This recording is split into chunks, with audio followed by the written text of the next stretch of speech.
I want to appeal to our comedians to stop going after each other in public like this. You're embarrassing yourselves. You're embarrassing our community. I know many times you have to defend yourself about what's being said, but why can't we do it directly? And I just want you to know, I believe that we're being laughed at all the major studios and by their executives, seeing us in public, black folks going at each other. You don't see this among other communities. And that's why I say you're hurting yourselves and you're hurting our community and you're hurting the young people who are looking and want to learn and need to learn how to resolve disputes in a better way. I'm no saint. I'm guilty of having temper issues from time to time on my show. That's entertainment. You guys say what you want as part of your entertainment, but don't go out your way and personally attack each other, particularly your families. I appeal to you for that. Let's not turn on each other. Let's turn toward each other.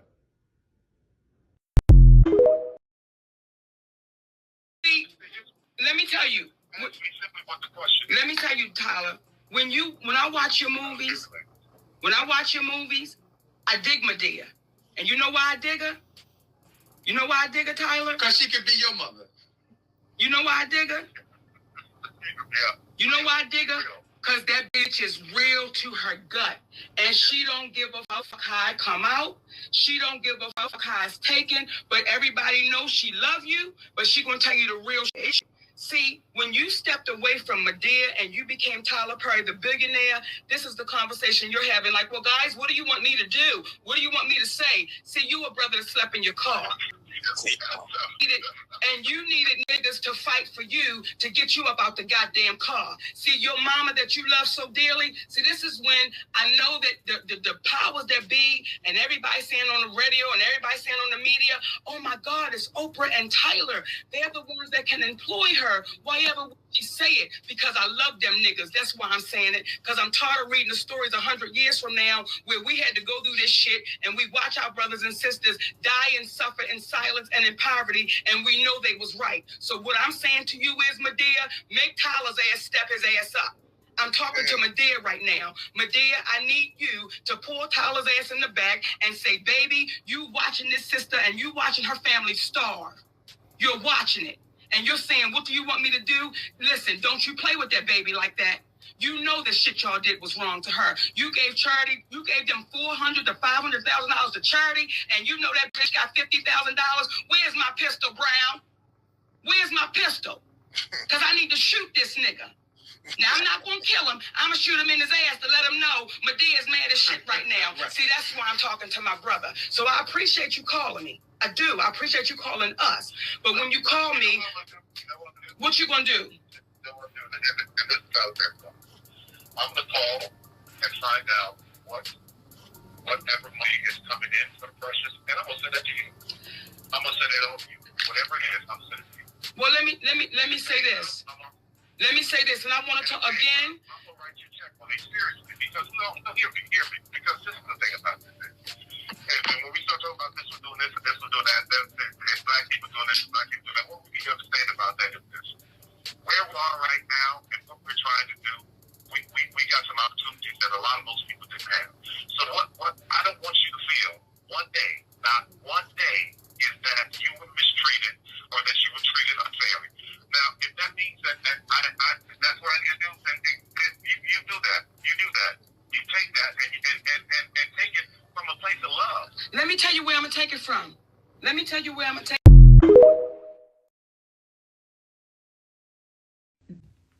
We did it. We're going to wait for y'all to come on in, my babies. We ain't done this in a long time. We ain't done it in a long time. We ain't done it in a long time, Daddy. Look, y'all don't even understand why we smiling so hard, because we was able to get it set up. We was able to push the button. Hey, come on now. We want you babies to come on in here. First of all, how y'all doing? It's been a minute, my babies. It's been a minute. Life been lifing. Life been lifing. Where we at, Daddy? What do you mean? Okay, yeah, I think it's enough babies in there. All right. In the room. Let's go get it. Come on. Well, thank you for tuning in. We just wanted to take a few minutes to address a couple of things that have taken place after the Club Shay Shay interview. Much love to Shannon Sharp. Yes. Good brother.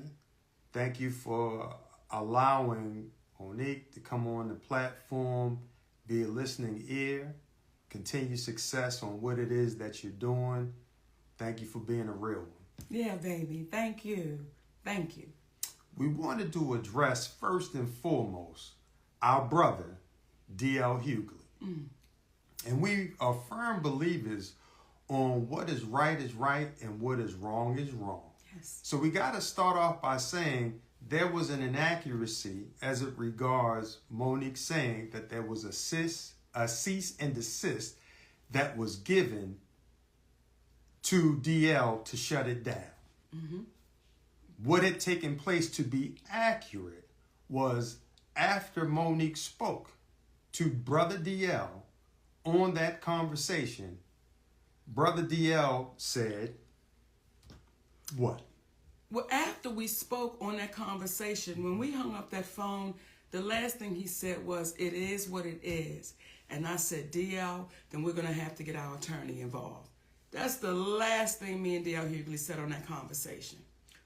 And after having that conversation with Monique, we went and got our attorney involved, Attorney Anderson. At the time, there were some emails that were transferred back and forth between his side and our side, and it escalated to a point when we had our attorney on the email, whereby then finally DL said that he would scratch the interview. Yes. So it was inaccurate that a cease and desist had to be given. However, that was the next step, and that's what Monique remembered, because when I discussed it with her, we said that would be the next step. But to DL's credit, at that moment, when it had escalated, that's when he decided to shut it down. However, that is a bit different from how it seemed to have been communicated, whereby on the phone, they were having a conversation and it was kumbaya. Though he never used those words, kumbaya, it did not end with her being under the impression that this was going to be resolved and shut down. So we wanted to make that clear out of love and respect for Brother DL. And despite all the commentary that he gave, with all the crunches she be doing, the captain's in the front. I do. And I do. tell him. I'm a sneak snacker, baby. And she doesn't sneak when she snacks. Okay. Hey. But nonetheless, we wanted to be clear because at the end of the day, we black folks in this world of entertainment.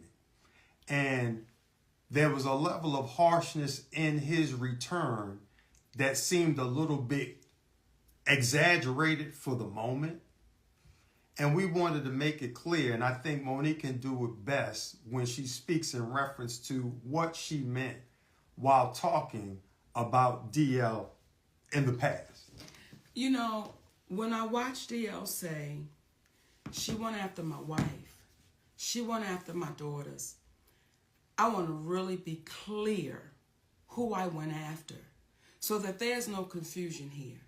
When I was on stage, when I'm on stage and we are performers, we are performing to the audience in front of us. When I was on that stage and I said it must be hard to perform oral sex. But differently. Okay, on a coward. That had nothing to do with Mrs. Hughley. That insult was directed straight to you, DL. That had nothing to do with your wife. That was straight to you. So it felt like you were trying to pass it off as if I was going after your wife. When it comes to your daughter, to the baby that you did a post about, you did an interview about, I didn't do that interview. I simply reposted what you said. So when you say, Monique, you went after my daughter, that's untrue, DL. I posted what you said. And then when you said when you were really going for it with your shades on, and you said, Monique said, I stood by and watched my daughter be raped. DL Hughley, that's your conscience talking to you, brother. I never said that. I never said that. And I want to be a little clear about something else. Never would I try to do anything to harm any of your babies, because we got babies too. So never would I try to do anything to harm your children. However, what I was saying to your daughter and to the other daughters out there, I know what it's like for your daddy to know you've been touched and he not protect you, because my daddy did the same thing. That's what that whole point was. But I was showing why I would call you a coward, brother. I don't think it's brave that you didn't protect your baby. So when I said what I was saying, let me be clear to you, DL Hughley, it had nothing to do in reference to your family, and you know that. Now, when you were speaking and you were going off and you said, what did you say? She was so offended by the game we play, but you didn't say what the offense was. And that's the part for me that is disheartening, that you continue to try to trick and smoke and mirror our people. If you're going to say it all the way through. When you say family is sacred, you are absolutely right, baby. You're right. But when you say would my husband rather, and you co-sign your team of people doing that, well, isn't my husband sacred? So you got to be careful in your words, because the very words you use, DL, they're going to come back, and they're coming back to bite you, baby. And what I also said on Club Shay Shay, when I looked in that camera, I said, DL, I love you, brother. And I don't know if you didn't hear that part, but we really do. We love you, brother. And if ever you get courageous enough to want to have a conversation, we're always open to it, because doing that, it shows how our community can get better. When you're wrong, as we have said to you, hey, brother, we apologize on that one. Yeah, incorrect on the cease and desist. And I want to add one more thing. When you spoke in reference to your daughter being a reason why Monique stopped speaking about it, what you don't even understand, out of love for you, see, you can have a problem with your brother, but you're not going to take it out on the kids. And we respected the fact that she tried to defend you, but we got 3 big ass sons. That if we were to think about it in the same way that she thought about it, what would that be? But out of love for you, we're not going to go after your child trying to protect the father that she loves. But one could argue, based upon what you said about yourself, had you exhibited the same type of love and protection for your other daughter that your other daughter tried to exhibit towards you, there never would have been the commentary that you made about yourself. And I liken it to Brother Corey Holcomb, who I don't know. But I got a lot of respect for him because I heard him say something in an interview. He spoke about how Earthquake's son had came to one of his shows, and the young man was hesitant about introducing himself or reintroducing himself because of the rift between his father and himself. And Brother Corey was like, come on, man, no, you come over here and I'm going to give you love. Because that was between your father and I. And it made